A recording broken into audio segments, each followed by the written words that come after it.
दिल्ली में प्रदूषण के रियल टाइम सोर्स की जानकारी इकट्ठे करने वाली स्टडी करने वाले सेंटर को बंद कर दिया गया है। आईआईटी कानपुर के साइंटिस्ट यहां पर स्टडी कर रहे थे।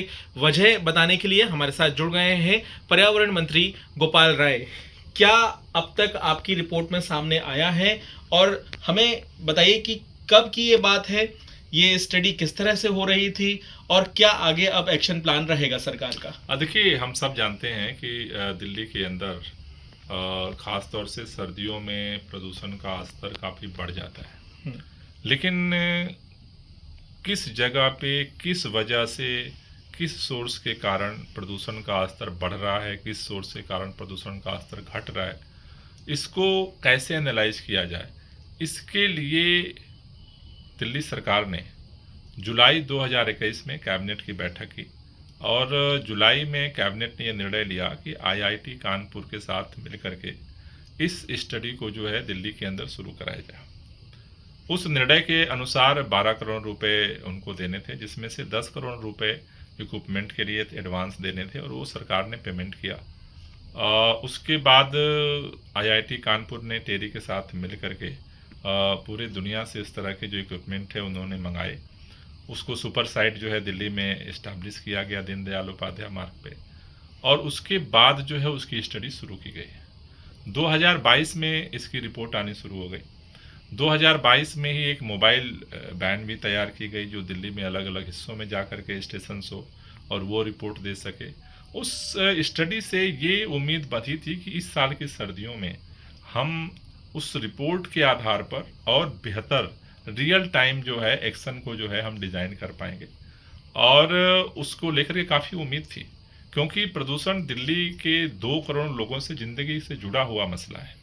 लेकिन अचानक दिल्ली के अंदर पहले पर्यावरण विभाग के सेक्रेटरी डीपीसीसी के चेयरमैन हुआ करते थे, लेकिन पिछली साल पहली बार अश्विनी कुमार जी को दिसंबर में चेयरमैन बनाया गया और उसके बाद जो है फरवरी से उन्होंने इस स्टडी को लेकर के कुछ ऑब्जेक्शन करना शुरू किया और धीरे धीरे करते करते फिर उन्होंने मॉडलिटी पे सवाल किया और फाइनली जब ये अक्टूबर का महीना जो सबसे क्रिटिकल होता है, प्रदूषण का स्तर बढ़ना शुरू किया, 18 अक्टूबर को जो है उन्होंने निर्देश दिया कि ये जो मॉडल है आईआईटी कानपुर का वो सही नहीं है और इनको पेमेंट रोक दी जाए। और उसका परिणाम हुआ कि जो real time source enforcement study हो रही थी वो अचानक ठप हो गई। आज जब हमें real time source enforcement study की ज़रूरत है, आज हमारे पास उसकी डेटा उपलब्ध नहीं है। लेकिन सवाल ये भी है कि आगे आप किस तरह का एक्शन लेंगे, क्योंकि अब आपके पास रियल टाइम सोर्स के लिए स्टडी नहीं है। आपने मुख्यमंत्री को भी एक नोट भेजा है, इस नोट में क्या है, आप क्या मांग कर रहे हैं, क्या वाकई एक्शन होगा, आपको भरोसा है?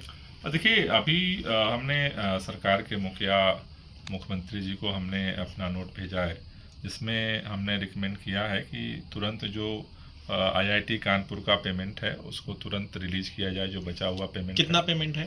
2 करोड़ उनको पेमेंट अभी देना है, तो इंस्टॉलमेंट में उनको पेमेंट जाएगा। ठीक है। और उसके साथ ही साथ जिस तरह से कैबिनेट को फैसले को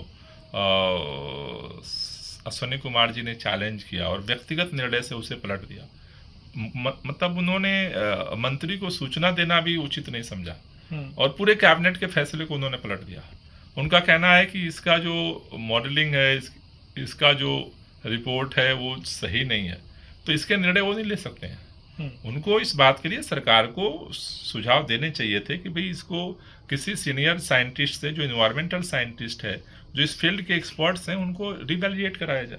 लेकिन अपने आप निर्णय लेकर के और इस अक्टूबर के क्रिटिकल महीने में इसको बंद कर देना, मुझे लगता है कि ये 2 करोड़ लोगों की ज़िंदगी के साथ खेलना है। और इसको ध्यान में रखते हुए हमने पेमेंट के साथ साथ ही उनके खिलाफ अनुशासनात्मक कार्रवाई के लिए रिकमेंड किया है, उनको सस्पेंशन के लिए रिकमेंड किया है। जहाँ तक बात है कि कार्रवाई होगी, तो हमने अपने सरकार के मुखिया को ये सभी सूचनाओं से अवगत कराया है, आगे का निर्णय वो लेंगे। इसमें क्योंकि एक सवाल ये भी उभर कर आएगा कि क्या अधिकारी जो फाइलिंग कर रहे थे, जो ऑब्जेक्शन लगा रहे थे, मंत्री को उसके बारे में बिल्कुल जानकारी नहीं थी, या क्या ऐसा है या नहीं है? नहीं, उन्होंने हमारे सामने कभी फाइल पुटअप ही नहीं किया।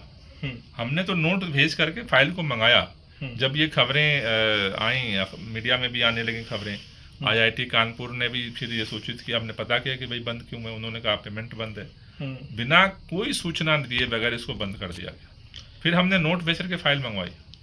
जाहिर है, तो यहाँ पे स्पष्ट तौर पे पर्यावरण मंत्री बताते हुए कि जो रियल टाइम सोर्स के लिए स्टडी करवाई जा रही थी आईआईटी कानपुर के जो साइंटिस्ट हैं उनके द्वारा, उस सुपर साइट को ही बंद कर दिया गया है। देखना ये भी होगा कि इस मामले में अधिकारी का क्या कहना है। लेकिन ऐसे वक्त पे जब दिल्ली में लगातार प्रदूषण बढ़ रहा है, ये स्टडी बेहद ही सफल तौर पर देखी जा रही थी। लेकिन आगे क्या एक्शन प्लान रहेगा सरकार का, इसका भी इंतजार रहेगा। पंकज जैन, दिल्ली, आज तक।